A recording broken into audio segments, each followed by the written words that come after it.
Welcome, welcome, welcome to the Pixelated Sausage Show. I don't like that intro. Do it again. I was like, do it again, but re-record it, or just start this all over again. Hello, hello, hello, hello, and welcome to the Pixelated Sausage Show. Hi. How are y'all? Doing hopefully well. I am, of course, your host, Mark Kuznez, and today I'm recording the show a little bit later than usual because we had a state of play yesterday, Wednesday, in the afternoon, 4 p.m.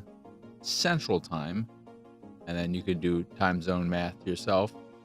But I opted to watch that before recording this here episode, and I probably could have done without. It was a fine show. I would go so far as to say it was a pretty good show, but it just didn't really speak to me or didn't have a lot of games that spoke to me. So for me, it was fine. But I think overall, if you grade it on an objective level, as objective a level as you can, it was a pretty good show. The highlights were Housemarque at the end, revealing their new game, which I'm excited about because they know how to make a game that plays and feels very good. However, we didn't see anything of the game, so my excitement can only be so high. And as much as I love the way Returnal played, I did not like the structure of it. I think the roguelite nature of it was a hindrance and not quality.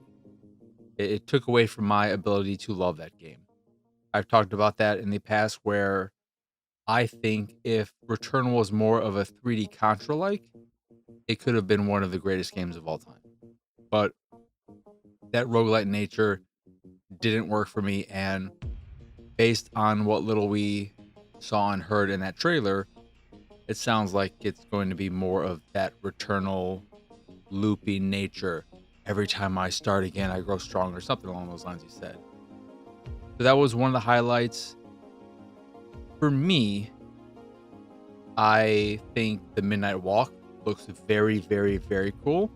If you don't know what that is, it's a PSVR title, which can also be played not in VR.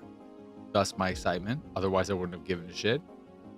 But it is a stop motion-esque game that looks very, very cool. Stop motion, more in the line of something like Nightmare Before Christmas than Wallace and Gromit or something. Looks very, very cool.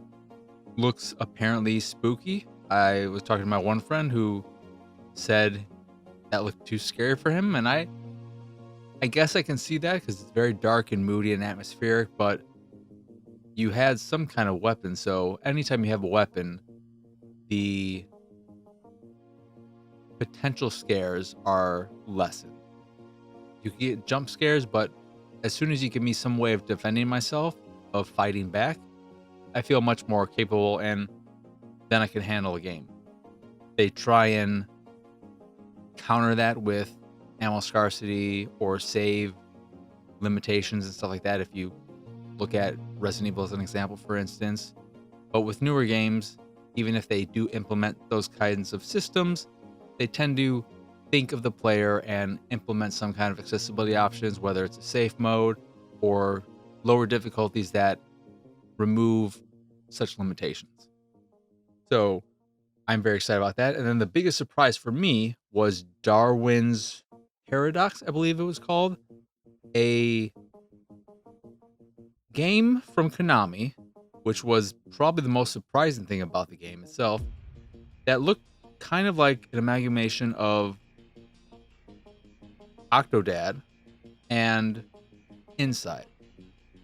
Not so much, presumably, the unique controls of something like Octodad, but more the vibe and humor and overall but just the vibe of Octodad mixed with the gameplay and whatnot of something like Inside. Because you're playing an octopus who has to save the world from aliens. I think that was the basic gist of it that the trailer showed. And it looked really good and really cool. They showed some of the gameplay stuff where you can use an octopus's camouflage to hide in situations, but it definitely had a lighter sense of humor. It definitely had a lighter touch than something like Inside, which can get pretty gruesome and gnarly. So I'm really excited about that. It also kind of gave me a feel of those early Twisted Pixel days. Twisted Pixel, if you don't remember, they made the Maw, Mr. and Miss Explosion Man, Comics Jumper, and the Gunslinger would be the last good game they made.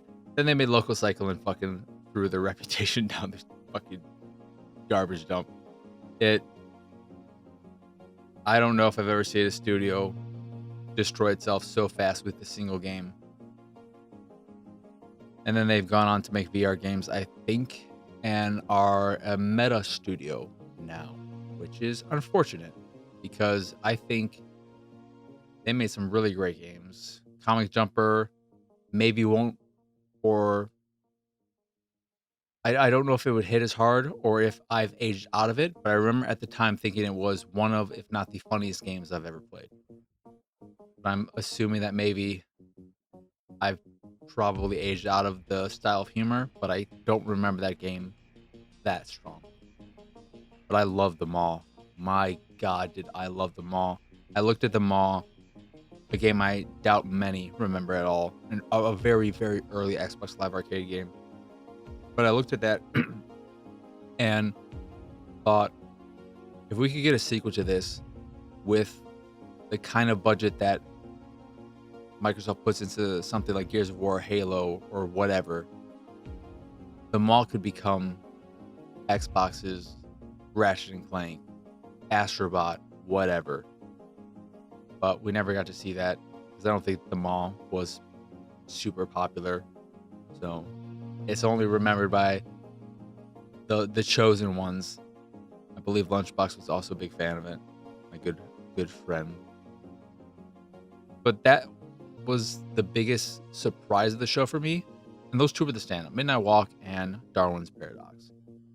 The rest of the show was a mixed bag. Borderlands 4, absolutely don't care about. I'll probably play it at some point. I still have to play earlier versions. I never played Borderlands 3. Maybe I played an hour, I don't know. But those are games that I enjoy playing and I hate listening to.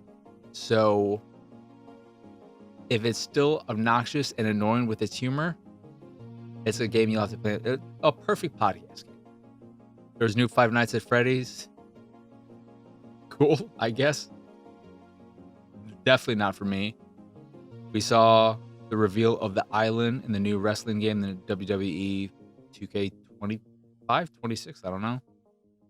Which is just the NBA 2K open world, online, weird, janky thing, but for wrestling. So congratulations, you're going to have more stuff, more ways to be monetized in that game. So more of Metal Gear Solid 3 Delta, which looks like Metal Gear Solid 3, but prettier. So that's good. And then we saw a lot of action games that looked nice, but for me, there's just so many of those these days that they all kind of blend together. I couldn't tell you one from another, and I'm sure they all play well. I probably enjoy them if I ever played any of them, but I don't know where to begin with any of those. So it's just like, okay, there's another one to go in the backlog that I may get around to at some point. But other than that, I don't remember. See, Monster Hunter Wilds. I don't know. Splitgate 2 coming soon. Alpha on PlayStation. You can look at the rest, but for me, it was definitely Midnight Walk and Darwin's Paradox, and then just having Housemarque's game revealed, exciting. Want to see more. Ultimately, I'll have to play it, and I'm most curious about the structure of it. If it's exactly like Returnal, but just a different setting, I'm cautiously optimistic. Maybe they can figure it out a way that makes it more compelling than in Returnal for me. I know I'm in the minority with Returnal, but yeah, that is the state of play for me at least. Lies of PGLC. No Death Stranding 2. That's the other probably big thing about the state of play was that there's no Death Stranding 2, which I assume, but more people were surprised by. But given that it's going to be at South by Southwest soon, I don't remember when South by Southwest is, maybe a few weeks or so. It would have been weird for it to double dip itself. But also, I'm wondering with what happened with the game coming, the first game, Death Stranding, coming to Xbox late last year, that maybe the deal, while still a time exclusive on PlayStation, isn't as long and as significant as it was with Death Stranding 1, which was, 5 years? So maybe it'll only be a year window of exclusivity, and their partnership is not as tight as it was with the original game. The partnership between Kojima Productions and Sony, which is wild. It's kind of wild to think that Death Stranding could ever come to Xbox when the game was made using, I believe, I could be wrong, but the Horizon engine. Just that's interesting. It's very interesting, but I think it shows the pull and power and whatnot of Kojima. There aren't many Kojimas. Well, there aren't many big names in the industry, but there's definitely no one else like Kojima. I just got a Kojima Productions parka because it was on super duper discount and came back in my size, and I needed a more substantial winter coat, which is exciting. And I got it. It's comfy. It's nice. That is a state of play. Now we can get on to what I've been playing, because other news than that, nothing really to report. I finally made my way to Arkham Origins for, I thought second runs, but actually attacked the backlog. I realized I had never played the game before, and I think I may have one more stream to go before finishing it. Enjoying it overall, but you'll hear more about that in that episode whenever it comes out. So look forward to that. I think, no, that wouldn't work exactly. But yeah, nothing else really to report site-wise. Anime's Nabaka will return at some point. When? That is still anyone's guess. But to what I've been playing. So this week I have Luck Be a Landlord, Ambulance Life, a Paramedic Simulator, a Rite from the Stars Remaster Edition, which I think is just funny that it's Remastered Edition, not Remastered Edition, but you know, whatever. Then Super Jagger Bomb to Go East. I don't like that title. I don't like how easy it is with somebody who has a mild-ish lisp. I feel like I have a lisp. I don't always enunciate well. I'm not a great enunciator, especially if I get going. Yeah, I don't like that word. Jagger. And then Mechanita. And we're going to start with, of course, Luck Be a Landlord. So Luck Be a Landlord, I'm assuming, having not played Balatro, that's the name of the game, that this is Balatro, but oh my god. I don't know, there's something, there's like a hair on my nose or something. Or maybe it's a strand. No, there's a thing on the mic. I'm assuming that this is the slot machine version. Oh my god, where's all these hairs? Where are all these hairs coming from? From the band-aid I cut myself yesterday after my stream. I was washing dishes and whatnot, and I just slit my finger right open washing a knife. And it's my right pointer finger, which is the most important finger on me, at least. But Luck Be a Landlord, every time I want to start talking about it, then there's suddenly something in my nose. It's the worst. Podcasting is the worst. Yeah, blah, blah. Luck Be a Landlord. Luck be a landlord tonight. That's what's going on in my head right now. But Luck Be a Landlord to say it over and over again so that you won't forget the name of this game, is what I assume is the slot machine version of Balatro, where the story conceit of it is that you have to pay your landlord rent every 5 days at the start, a low amount of money. And you earn this money by playing slots. And between each spin of the slot machine, each pull of the thing, you don't really pull a hammer, but every pull of it, and the spin, the turn of the slot machine, after each turn, you get your points, your money, and then you're able to add one new icon to the slot machine, to the board. And these all have various bonuses, how much money they give you, and how they play with other icons. So you may have a milk icon. And then if you also have cat icons, if the cat is adjacent to the milk, you'll get a multiplier. You get some bonus points. You can get ore. And if you get a minor icon, and then those are adjacent, then the miner will get the resources of the ore, and so on and so forth. So you have a lot of those kind of combinations. And then you're, after each turn and then eventually paying the rent in 5 days, your rent will go up because the amount you'll be able to get on your current slot machine is going to be increased. And you'll have 5 days again. And as you get a bit further in the game, the amount of time you'll have, it'll increase by a day or two, not a huge difference. And the rent will keep going up. And the first level is just to, I think, 10 days or 10 payments. And then there's additional levels. You can do an endless type mode as well. But the game is really simple. It is just what I described. And it's fun.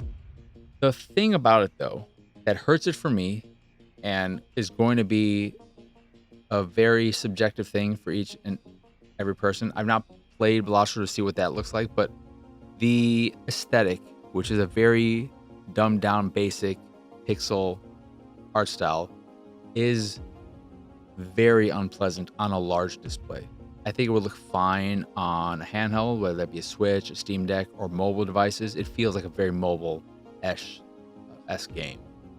It is very harsh, though, on larger displays.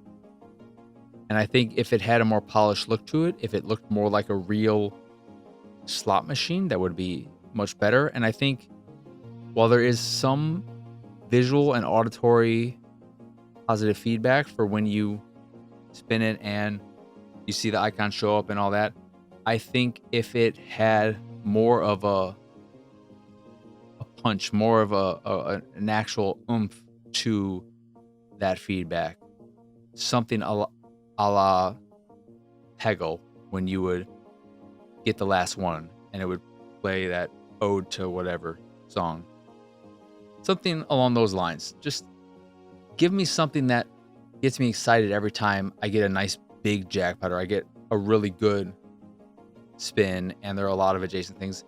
I want to feel like I've done something incredibly well, but you don't really get that.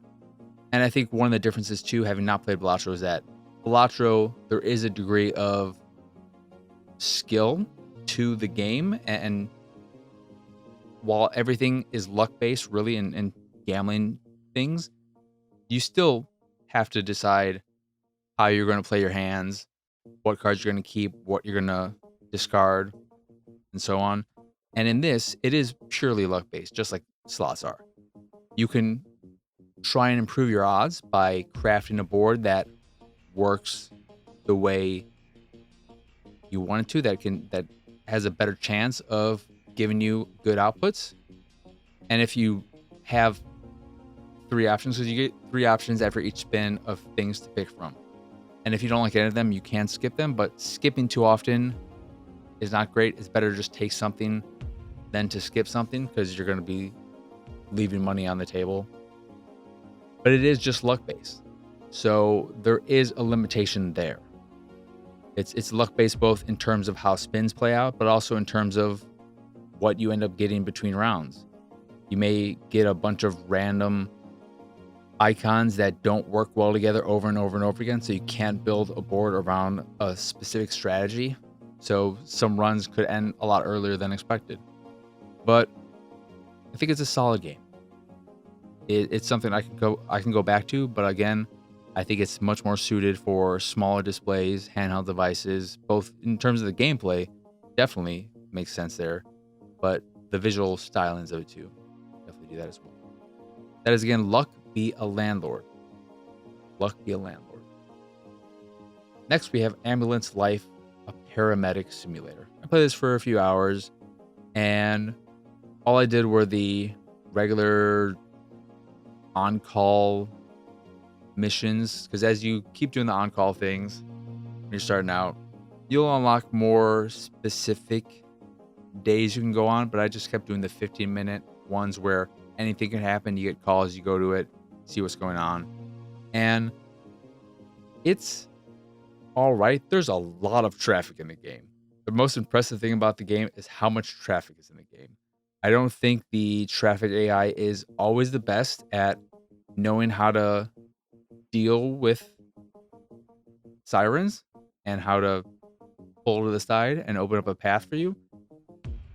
But the game is, at least what I played, you just go out, you get calls, and then you go to the scene of the accident and you see who's injured, how severe their injuries are, if they need to be taken to the emergency room or not.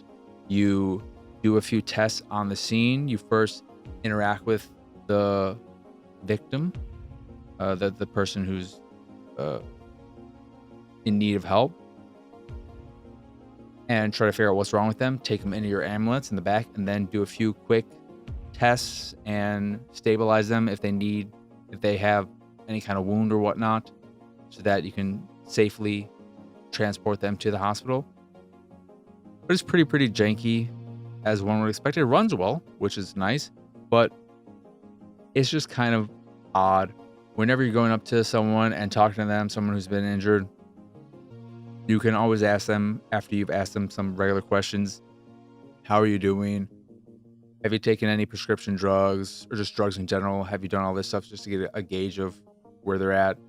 And you do a quick little scan over them to see if they're maybe looking dizzy or confused, if you can notice any cuts on them in the open, prior to taking off their shirt and stuff like that. There's also nudity in the game that I turned off because I was streaming it the first time I played it, and I didn't bother turning it on when I wasn't streaming it. Because I don't switch his rules. If a game has nudity, I still don't feel like it. But one of the things is that if somebody is got a severe cut on their stomach and they're bleeding profusely on the ground, they'll still just say, "Oh, yeah, I think I got like a bruise." No one ever really says what's wrong with them. They just kind of have the same line over and over again. And also, every time you ask someone, or you tell someone, "Hey, just be calm. Everything's gonna be fine," they always say, I feel bad. And they say, I feel better in a really weird tone that I don't like. They're like, "Oh, I feel so much better." I'm like, "Whoa, fucking settle down there. All right. I just told you, cool it. But after you go through that whole rigmarole, you get out the stretcher with your AI partner, who seems relatively useless and just kind of occasionally badgers you audibly. But you get out your stretcher, which controls oddly. Then you get them into the back of your ambulance, do some checkups. Typically, you'll get their heart rate monitor, check their blood pressure, and then if there are any kind of band-aids needed or whatnot, you'll do that. If there's some breathing issues or their temperature is high, you'll lower the temperature of the ambulance, so on and so forth. You're just basically trying to stabilize them, because you can only do so much in the ambulance, and you want to get them to the hospital in the best condition possible. Those little mini games are funky. There was one for wrapping a bandage around, which had you trailing this line and pressing, I think, the Y button every time it's in the circle. But it sometimes didn't always register, even when the cursor thing was clearly in the designated area with the button, and I pressed the button and it would tell me I failed, and it was a little annoying. But it was fine, but it felt very samey. I wanted a bit more variety. Sure, there's variety in terms of the types of injuries and whatnot people have, but outside of that, it felt very samey in terms of how things ultimately play out. And I wish there was a bit more to it. You can also occasionally, if the people get into an accident, tell people to move back and just do that over and over and over again. People, well, this person came out of nowhere and they just said, I don't know what happened. And just, I don't know. It was fine. It was fine. It was fine. I've played significantly worse simulator things like this. So I think the fact that it worked, it ran well. I didn't run into any bugs that I noticed. No kind of progression bugs, especially too, which I've experienced in a lot of games like this. Those are all pluses in it. But it's still one of these types of games and ultimately kind of janky. But in the grand scheme of things, if you're a simulator fan, I think you could do a lot worse than Ambulance Life, a Paramedic simulator. Then is A Rite from the Stars Remaster Edition, which is an old game that's been remastered, I'm assuming, based off of that subtitle. And this is a very, very talky game at the start and even later down the line, where you are some kind of native person or something, and you, after getting to the main village, you have these three kind of leaders, one for spirit, one for, I think it's spirit, wisdom, and maybe combat or something, warrior. And they all have various challenges associated with them. I got all the achievements in the game because all you have to do is complete the first 2 challenges of each area to do it. And I was like, okay, I'm going to do that because this is a weird ass game. The warrior one has you first going through 2 paths, controlling your character, and I think it was it? No, it wasn't a monkey, it was a meerkat. And you're just interacting with these flowers that go in and out, so that you open up paths for one, and then you push out a flower or whatever, open up the path on the top area for the meerkat, and then you can push your characters across gaps when you position them the right way and do the same thing.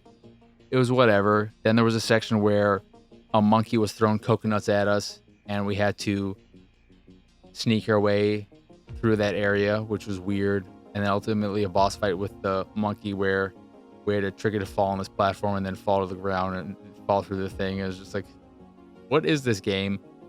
Then the wisdom one had, I think that was the one that had you smashing a bunch of pots to find some things. You fix these dragon things, then go into this area. There was another one where you had to accurately select these totem type things to go along the beat of the rhythm that you were hearing. And I did not. I just lucked my way into completing that. It's just a weird game that I didn't think played well or was that compelling or interesting from a story standpoint. That was very, very talky and just kind of an odd little thing. But like always, I'm a fan of games. Games of old getting remastered to some extent and just being available on modern platforms. So it's cool for that sense, but I don't think it's actually a game that's that great. So check it out if you're a fan of revisiting old games you missed. But if you're someone who traditionally doesn't play a lot of older games, this one isn't. This isn't a diamond in the rough. This isn't a hidden gem. Then the last 2 we have Super Jagger Bomb 2 Go East, which is a weird arcadey-ish title where you have a level, single screen level, and then a trail of bombs will show up. And then you just collect them and avoid the enemies while you're doing it. And if you take too long to collect the next up bomb, it'll explode and the level will end, I guess. I never had that happen. But It's just kind of a weird game. You can unlock additional characters, I think, with different playstyles, but your basic character has a kind of boosted jump, and when you let go of you hold it and you hit a higher jump, and when you let go of it, when you press it again, you kind of have a thing that pauses you in air a bit, so you can maneuver a bit with that. But it was just very, very basic, and it wasn't a fun arcade style game, so it lost me pretty quickly. And then Mechanita is a 2D side-scrolling platformer, action platformer, kind of. It had a unique and interesting mechanic where you had these enemies that would walk on platforms, and when you shot them, they would not die, but turn into platforms that you could use. So the first one just becomes a additional platform that gives you a little extra height so they can reach ledges you wouldn't be able to otherwise. And then those are yellow. Then you have red ones that if you shoot them, they turn into these bouncy platforms that allow you to reach heights you definitely wouldn't be able to get to otherwise. That's kind of cool. I think though your main jumping mechanic, your jump is pretty heavy. Didn't like that, the feel of it. Looks fine, but I think it just didn't feel that good from a gameplay standpoint. I think conceptually, neat, interesting. Level design though didn't really do anything special. So they didn't utilize that uniqueness, that unique gameplay element in creative ways. It just was okay. You have this you can only get to this platform by shooting. There's never really any thought that goes into it. It was basically just you have these things walking on platforms, and obviously you have to shoot them. They can't go anywhere else. You can't pick them up and move them around. You can't do anything. So just shoot them when they're in the correct position, and the correct position is incredibly obvious. So I wish they did more with it, and maybe later levels would do that, but I played through the first 20 or so levels-ish. So, yeah. Nothing too exciting or crazy there. But yeah, that is it in terms of what I've been playing, and that'll do it for this year episode. Shorter episode, which is fine. Yeah. Trying to think if there's anything else, but that is really it. Because again, the new home for all media and whatnot types of stuff, TV shows, etc., will all be on Amazing Labaka whenever that returns. So get excited for that whenever it happens. I'm shooting for, it could happen sooner, but I'm shooting for the end of the current anime season, which would be in a little under 2 months. But I could see it returning before then. We'll see. But yeah, that'll do it for this year episode of the Pixelated Sausage Show. I was going to say on Amazing Labaka, but that's not it. This is the Pixelated Sausage Show. Once again, I am Mark Krishnez. Y'all can find me pretty much everywhere at PX Sausage. If you enjoy this here show or any of the stuff I do and what have you, you can support me and my nonsense over at patreon.com/PXS.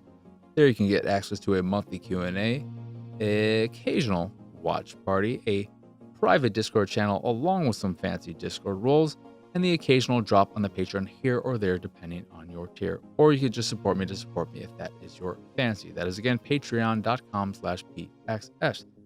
In addition to the Patreon, you can find links to the site, the YouTube, the Discord, the Twitch, and so much more over at pxsausage.com. That is the letter P, the letter X, sausage.com. So that is it. That is all. As always, thank you for watching or listening. I hope you enjoyed this here episode, and I hope you have both a wonderful rest of your day, a lovely rest of your week, and a wonderful weekend. But for now, adios, arrivederci. Bye.